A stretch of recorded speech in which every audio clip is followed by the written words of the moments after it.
Exaltado en los cielos, de llenas de bondad, eres digno de alabar, no hay otro igual. Muy buenos días, hermanos. Dios les bendiga. Señor les bendiga. Bienvenidos. Qué bueno ver un ramillete de gente con diferentes colores, ¿cierto? Vamos a pedir favor a los niños que puedan ir a la clase. Los adolescentes también van a la clase. Los niños y los adolescentes. Vamos a abrir nuestra Biblia en el Salmo 127, versículo 1 al 5. Dios, constructor de la familia. Hoy debemos comprender, a menos que Dios permanezca en el centro de su esfuerzo, tu labor no será en vano. Al menos que Dios permanezca en el centro de tus esfuerzos, tu labor no será en vano. El Salmo dice así: si Jehová no edificare la casa, en vano trabajan los que la edifican. Si Jehová no guardare la ciudad, en vano vela la guardia. Por demás es que os levantéis de madrugada y vayáis tarde a reposar, y que comáis pan de dolores, pues que a su amado dará Dios el sueño. He aquí, herencia de Jehová son los hijos, cosa de estima el fruto del vientre, como saeta en manos del valiente. Así son los hijos habidos en la juventud. Bienaventurado el hombre que llenó su aljaba de ellos. No será avergonzado cuando hablare con los enemigos en las puertas. Quisiera que leyeran conmigo o tratáramos de aprender a lo menos el versículo 1. 1, 2, 3. Si Jehová no edificare la casa, en vano trabajan los que la edifican. Otra vez. Si Jehová no edificare la casa, en vano trabajan los que la edifican. A ver, los hombres del mundo entero que hoy decidieron venir a esta iglesia. Si Jehová no edificare la casa, en vano trabajan los que la edifican. Las mujeres del mundo entero que decidieron venir hoy a esta iglesia. Si Jehová no edificare la casa, en vano trabajan los que la edifican. Muy bien. ¿Salmo qué? 127, 1. Dios es constructor de familia. Este salmo es un salmo de instrucción y de meditación a la vez. Este salmo era recitado por los peregrinos que iban 3 veces al año a Jerusalén. Este salmo expresa una oración de confianza. Yo creo que fue Dios quien instituyó la familia, y su deseo es que la familia se mantenga firme y saludable. Hoy se ha tratado de desdibujar a la familia. No obstante, a lo largo de la historia, la familia ha sufrido conflictos y rupturas. Por ejemplo, el hijo mayor de Adán y Eva asesinó a su hermano. Abraham y Sara cometieron un grave error al introducir a Agar en su matrimonio, tratando de ayudar a Dios para que Dios cumpliera la promesa. Y la familia de David se vio envuelta en adulterio, engaño, violación y también asesinato. Lamentablemente, no ha habido mucho cambio. Con el paso del tiempo, a pesar de lo triste de la situación, creo que tenemos esperanza. Hoy estamos viendo hijos que se levantan contra los padres, y viceversa. Y hombres también destruyendo a sus esposas y viceversa. Pero creo que hoy hay esperanza para edificar nuestro hogar. Y para edificar nuestro hogar necesitamos la ayuda del Señor en todas las áreas de la vida, y no solo la ayuda del Señor, sino de parte de nosotros la dependencia de Él. Si lo hacemos solo, vamos a trabajar en vano, ya que es difícil y nos dirige, no solo trabajamos en vano, sino que nuestra vida estará en ansiedad y afán por causa de nuestro límite como personas, como seres humanos. Quiero que se fijen en el versículo 1 por un momento. Y aquí cabe una pregunta: ¿cuál es el fundamento de tu vida? ¿Qué es lo que le da estabilidad a su vida, a su familia? Hay gente que tiene mucho dinero, pero eso no le da estabilidad a la familia. Hay familias adineradas, pero viven su propio infierno. Yo siempre recuerdo a una señora que me pidió que fuera a su casa a orar. Muy adinerada, su esposo también. Para uno entrar a esa casa era puerta tras puerta de seguridad. Y cuando llegamos donde ella estaba, me acuerdo que desde su lecho ella dijo: vivo como en un infierno, más bien quiero morirme, dijo la señora. Quiero morirme. No tengo paz en mi hogar. Mi esposo es dueño de muchas cosas: fincas, edificios, negocios. Sus hijos también muy adinerados, intelectuales. Pero me dijo: vivo mi propio infierno. Y después de presentarle a Jesús, a los 3 días ella falleció, aquella señora. ¿Cuál es su fundamento? ¿El dinero? ¿La ansiedad? ¿El afán? Hay gente que tiene una buena chequera o una buena estabilidad económica o un buen empleo, pero eso no fundamenta la vida de una familia. Es necesario, no estamos diciendo lo contrario, es necesario un buen empleo, es necesario el dinero, todo eso es necesario, pero eso no es suficiente. Esas son, digamos así, asuntos que pasan como la hojarasca, que se acaban.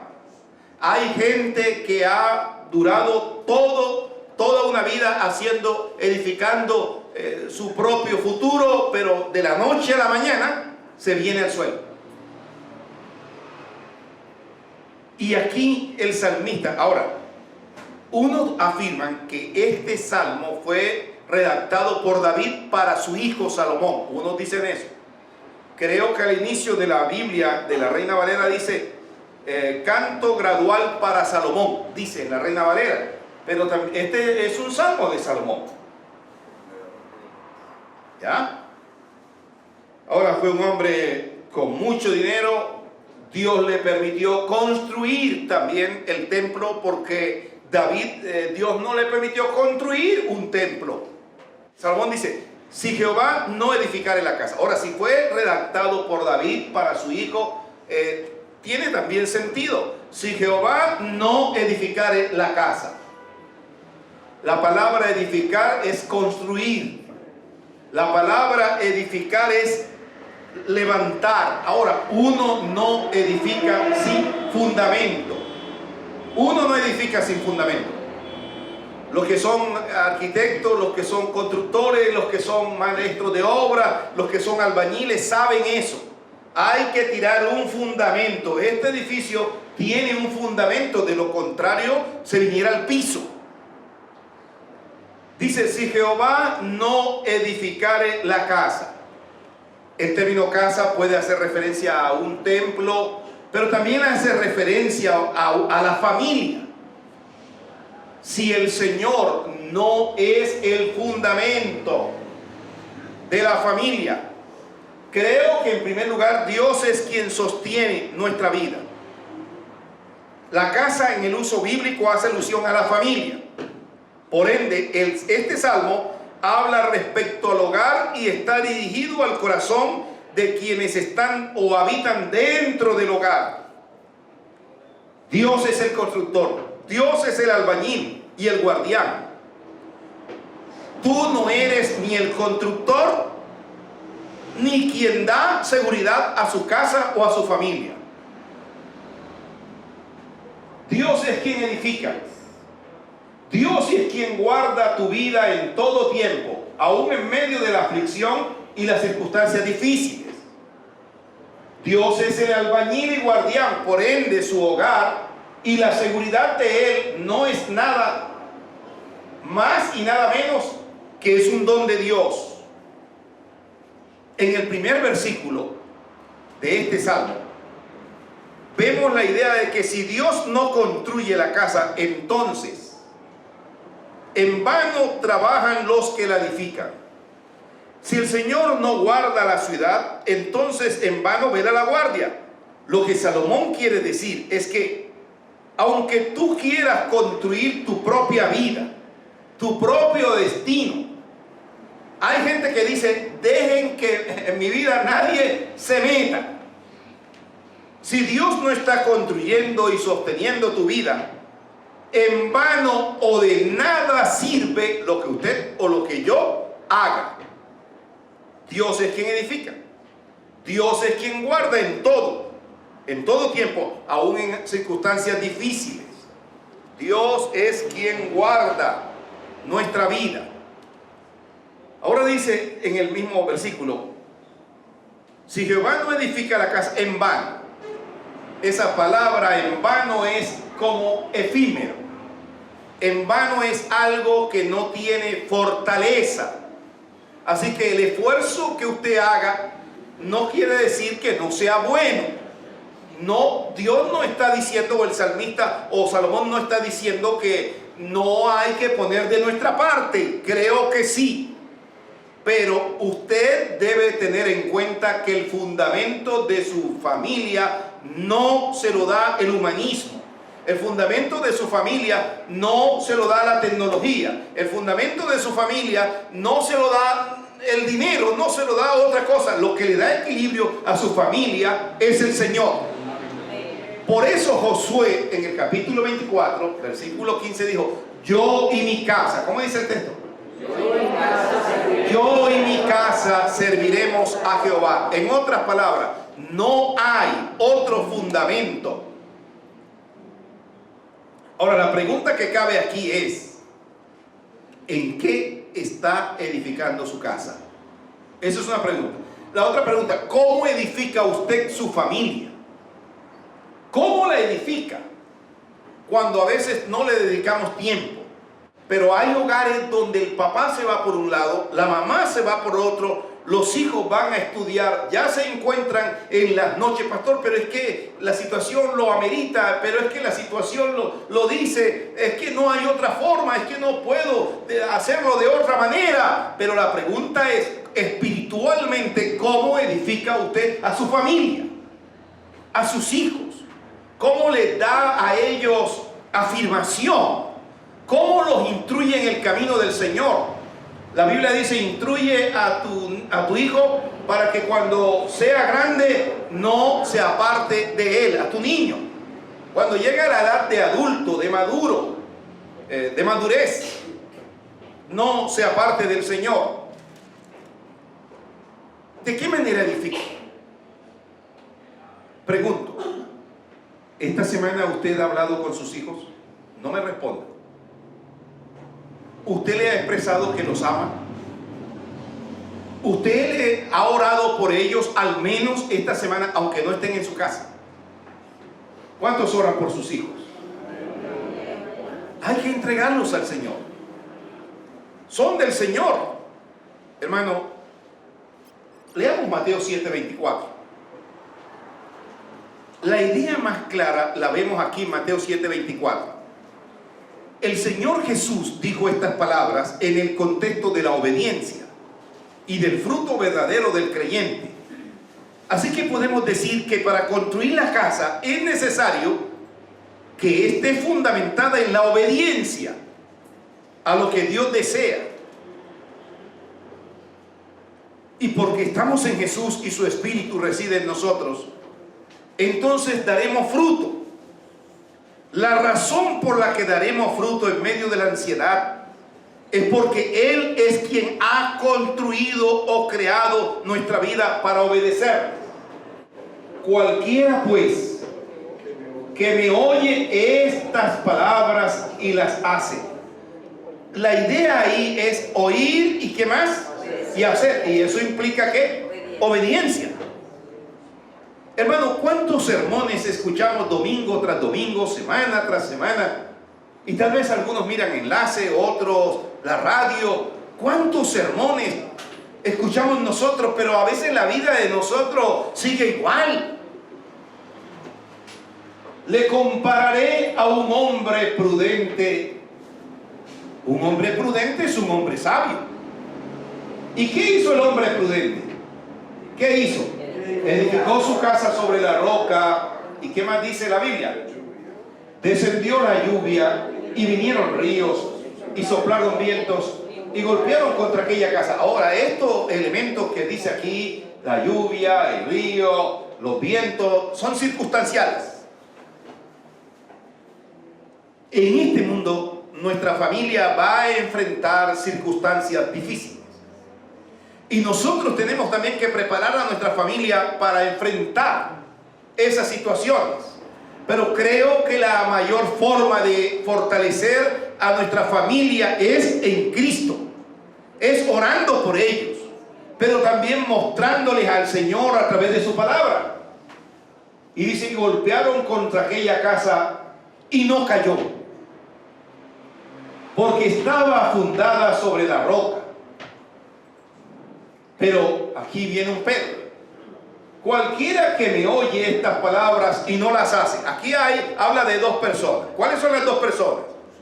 El que las oye y las hace. Pero también el otro es el que oye y no las hace. En otras palabras, el que oye y no obedece. Se queda en las buenas intenciones. Le compararé a un hombre insensato. Aquí hay un hombre prudente, pero también hay un contraste. Y un hombre insensato. Un hombre insensato es un hombre falto de sabiduría. Un hombre insensato. ¿Alguien puede decirme otro sinónimo de insensato?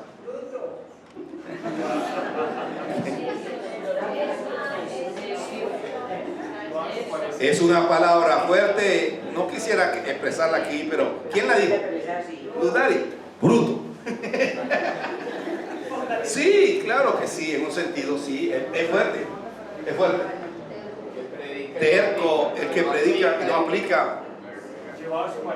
Llevado de su parecer. Terco. Cabecilla. Que no obedece la palabra. Qué bonito el sermón y llego a la casa y sigue igual. Le compararé a un hombre insensato.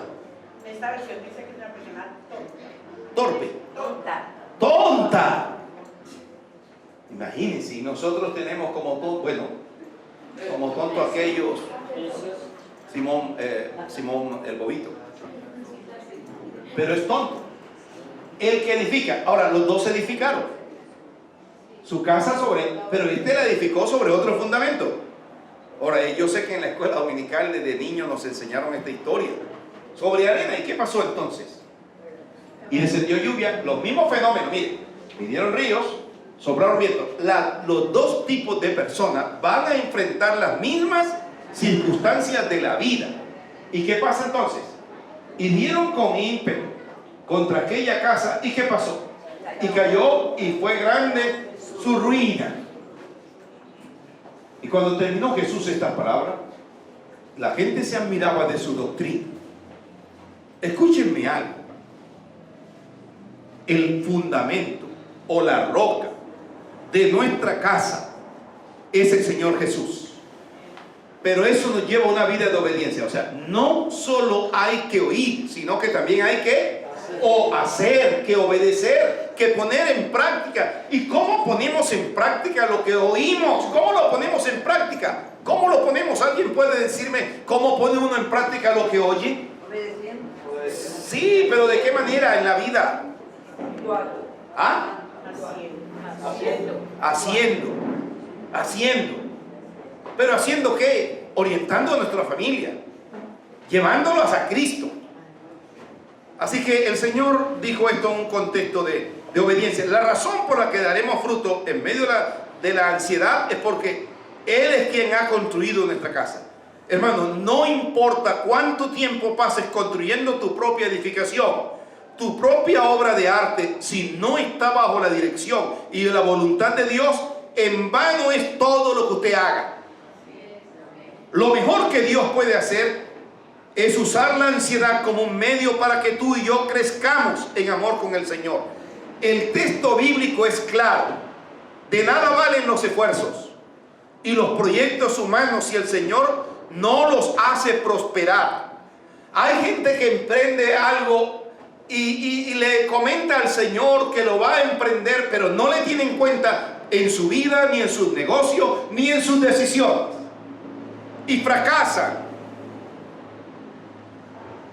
Él es el que sustenta el pan nuestro de cada día.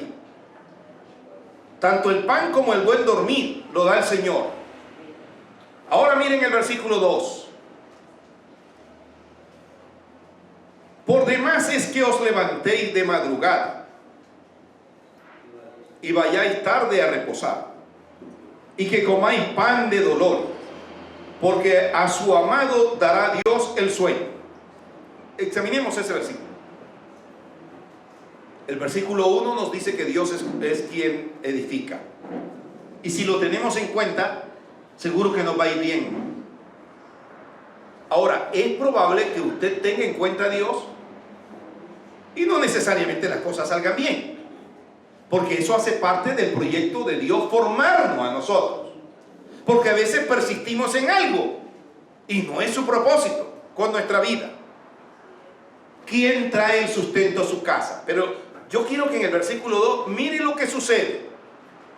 ¿Qué hace el hombre que solamente cree que es él el que sostiene su vida, su familia y su relación con Dios? Cuando nosotros sostenemos, mire lo que pasa. Mire lo que pasa con este hombre. Hay tres cosas ahí. Por demás os levantéis de madrugada. Se levanta de madrugada. ¿Qué más hace? Se acuesta tarde. Y gana el pan con ansiedad. Ahora el Señor está en contra del trabajo. No. El Señor está diciendo que no madruguemos. Yo madrugo mucho. 4 de la mañana estoy madrugando. ¿Y para qué, pastor? Cuando yo tenía 7 años, mi papá tenía unos expendios de carne. Y el carro de la carne llegaba a las 3 de la mañana. De 3 a 4. Yo tenía que, él me decía, acompáñame. Hay veces que yo no me quería levantar. Pero desde ese tiempo de 7 años me quedó como el chip de levantarme a las 3 de la mañana o 4 de la mañana. Y de remate vivo al frente de unos expendios de carne que el carro está llegando casi a las 4 de la mañana. Ya lo tengo medido. Ahora, hermano, el asunto no es madrugar. Ahora, yo me levanto temprano, pero me acuesto temprano. Creo que Orela llamó ayer como a las 7 y ya estaba acostado. Ahora, cuando hay culto no me da sueño. Hoy que es el partido, vamos a ver qué pasa. Entonces dice, por demás es que os levantéis de madrugada. Ese por demás está diciendo, mira, aún puedes hacer el esfuerzo. ¿Cómo? Habla duro. Que por demás es hacer la voluntad. ¿De qué ganas que tú madrugues a laborar si tú no tienes en cuenta al Señor en tu vida? No quiere decir que levantarse temprano o acostarse tarde está mal. Lo que sí está mal es nuestra motivación de querer controlar, de querer buscar nuestra propia manera de solucionar el problema, despertarnos ansiosos y no poder dormir sin confiar plenamente que es el Señor quien trae el sustento, porque Él es el dueño del oro, de la plata. La Biblia dice: Jehová es mi pastor y nada me faltará. Dígale al que está a su lado: ¿de qué te sirve afanarte?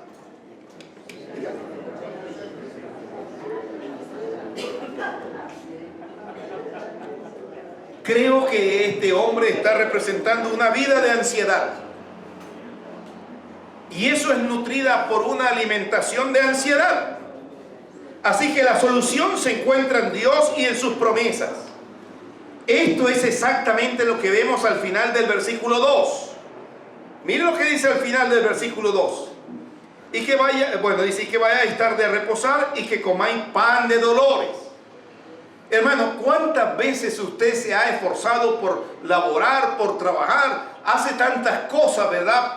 Bien temprano, y no está diciendo que no lo haga. No es que el trabajo es deshonra, el trabajo es una honra. Pero aún usted debe entender que esas capacidades, que esa fuerza se la ha dado el Señor para honrar al Señor con su vida y con sus bienes.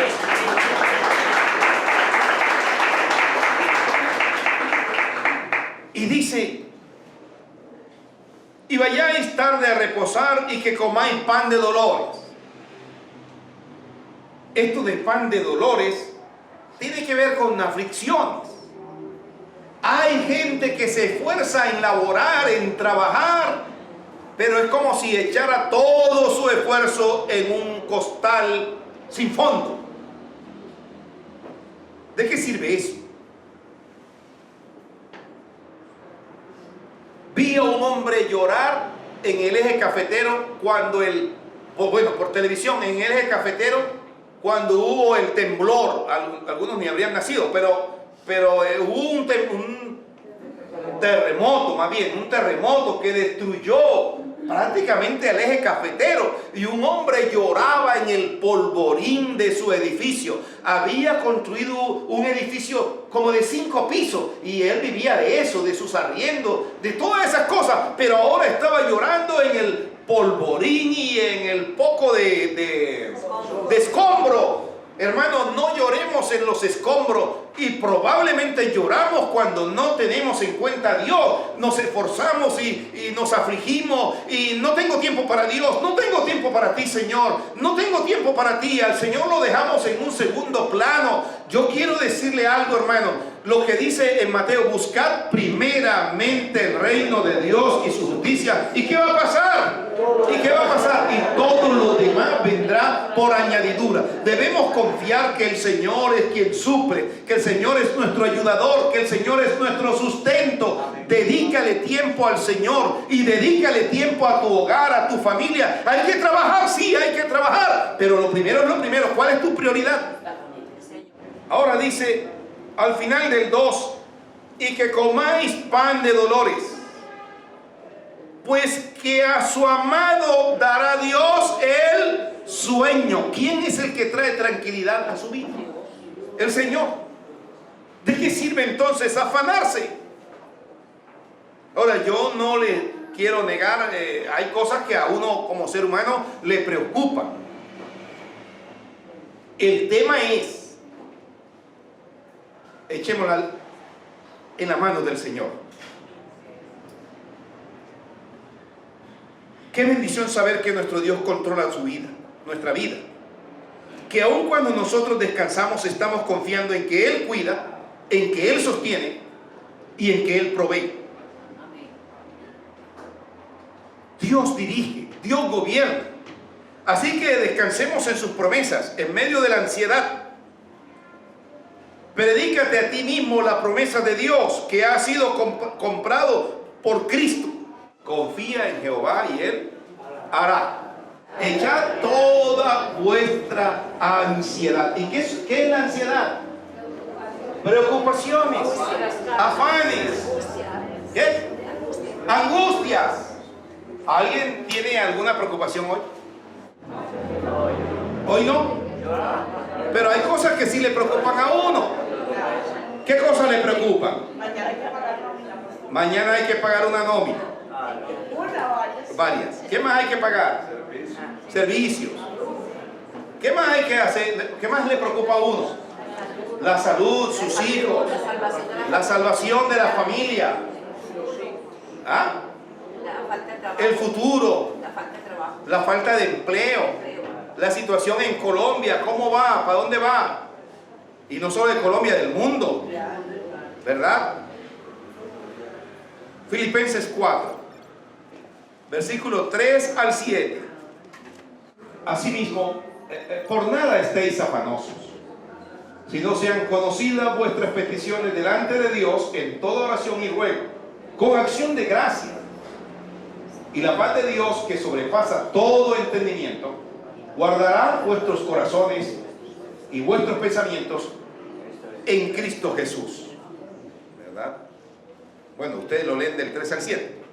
En tercer lugar, fíjense vuelvan al Salmo. El Salmo 127, versículo 3. He aquí que herencia de Jehová son los hijos. Quiero decirle que en tercer lugar, Dios es quien construye a través de nosotros. Herencia de Jehová son los hijos, cosa de estima en el fruto del vientre, como saeta en manos del valiente. Así son los hijos habidos en la juventud. Bienaventurado el hombre que llenó su aljaba de ellos. No será avergonzado cuando hablare con los enemigos en las puertas. ¿Alguien tiene otra traducción que pudiera leer fuertemente? ¿De qué? ¿Del 3 al 7? Del 3 al 5. Son los hijos herencia que da el Señor. Son los descendientes una recompensa, como flechas en la mano del guerrero. Son los hijos que en la juventud se tienen. Feliz quien llena con ella su aljaba. No será humillado si se enfrenta al adversario en la puerta de la ciudad.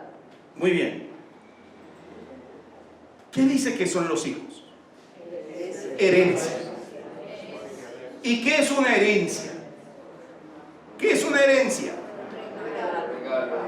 Es un regalo. Un tesoro. ¿Qué más es una herencia? Ahora dice que nuestros hijos son herencia del Señor. ¿Qué quiere decir eso? Una bendición. Podemos entenderlo como un regalo para nosotros, y son un regalo para nosotros, pero también podemos entenderlo en el sentido de que nuestros hijos le pertenecen a Dios y que Él es el dueño de la vida de ellos como el dueño de la vida de nosotros. Ahora, si concebimos que Dios es el dueño de la vida de ellos y de la vida de nosotros, debemos tener cuidado con la vida de nuestros hijos, porque no nos pertenecen. Lo que realmente somos nosotros es administradores. ¿Qué cuidado cree usted que debe tener con sus hijos? ¿Qué cuidado? Mire lo que él sigue diciendo este salmo. Guarde ahí su respuesta porque usted la va a decir ahora. Herencia de Jehová son los hijos. Cosa estima el fruto del vientre. Así que es una bendición, ¿verdad? Tener hijos. Como saeta. Una saeta es una flecha. Aquí hay una metáfora. Mire lo que hace. Mire lo que está comparando. Como saeta en manos del valiente. Una saeta es una flecha. Ahora, una flecha es elaborada artesanalmente. Una flecha es bien tallada, bien perfeccionada. El propósito de lanzar una flecha, ¿cuál es el propósito de lanzar una flecha? Por ejemplo, hay tiro al arco. ¿Cuál es el propósito de ese deporte? El tiro al arco, ¿cuál es? Dar al blanco. Pero para que la flecha dé al blanco, ¿qué hay que hacer? ¿Qué tiene que hacer el deportista? ¿Qué tiene que hacer? Coordinar la puntería. Entrenarse. ¿Qué más? Practicar. ¿Qué más tiene que hacer? Darle dirección. Darle dirección. Ese es un principio. usted y yo debemos dar dirección a nuestros hijos, no la dirección de la casa para que no se pierda. Bueno, esa es una cosa que puede ser, pero darle dirección tiene que ver con instruirlos. Darle dirección, ¿qué tiene que ver con darle dirección? Formarlos. ¿Qué más tiene que ver con darle dirección? Prepararlos para que ellos puedan enfrentar la vida, para que puedan enfrentarla con madurez. Eso es lo que usted y yo tenemos que hacer. El salmista nos dice que los hijos son herencia de Jehová. Como herencia o regalo, son prestados para prepararlos a cumplir el propósito de Dios sobre su vida. Es doloroso, pero es cierto. Muchos padres nos preocupamos por las cosas materiales que por la herencia que Dios nos ha dado. Es importante saber que Dios quiere usarnos para construir nuestra familia. Como padre tengo, creo, varios compromisos, pero quiero sintetizarlo en 3. Tú tienes el compromiso de darle ejemplo a tus hijos. Usted ha sido transformado por el Señor para modelar. Usted debe darle ejemplo. ¿Y en qué usted y yo debemos darle ejemplo a nuestros hijos? ¿Pero qué es todo? Eso es algo importante. ¿Pero qué más? La honradez, el trabajo. ¿Cómo te manejas? La integridad. La integridad. Educarlos. ¿Ah? En su comportamiento. Sí, educarlo hace parte, pero ¿cómo lo educas? También enseñarnos a trabajar. Enseñarlos a trabajar. Con disciplina, con esfuerzo. A veces usted con mucho esfuerzo llena la nevera y ellos se lo acaban en un día. Ahora yo no estoy diciendo que no le dé comida. Lo que estoy diciendo es que también debe enseñarle a trabajar. Tienen derechos y deberes. Que tienen derechos y deberes. Responsabilidad. Cuando hay que ayunar, hay que ayunar. Pero no con aguantar hambre. Ahora mira, creo que hay otro compromiso. Crear un entorno edificante. Y en tercer lugar, capacitarnos. Prepararnos. Porque usted y yo no vamos a estar toda una vida.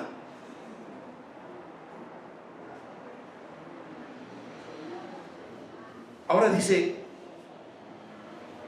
así son los hijos sabidos en la juventud.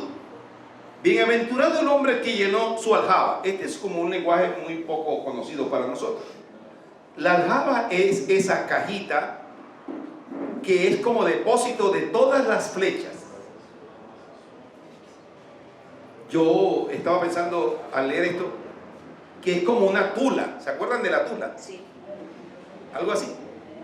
Donde van y caben muchas flechas. No solo una, para varios. Sin el Señor no hay construcción. El salmista nos dice que los hijos son herencia de Jehová. Son un regalo. Para prepararlos hay que cumplir el propósito de Dios sobre sus vidas. Y quiero concluir con lo siguiente.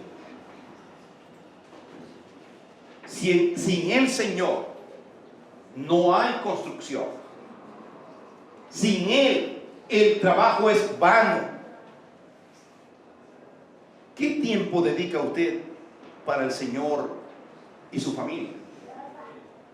Si la tarea de centinela no tiene sentido, si la casa necesita un fundamento, ese es el Señor. Hermano, hoy necesitamos al Señor como fundamento de nuestra vida, pero quiero dejarle un desafío. ¿En quién está su confianza? Y quiero que esta mañana examine su corazón en este momento y podamos decirle, Señor, cuánto te necesito. Bienaventurado el hombre que llenó su aljaba de ellos, no será avergonzado cuando hablare con los enemigos en las puertas. Hermano, usted dirá, pero ya yo crié a mis hijos. Usted dirá, ya no tengo tiempo. usted podrá decir, ya se fueron de la casa, pero siguen siendo sus hijos. Estén donde estén. Si ya se fallecieron, bueno, fallecieron.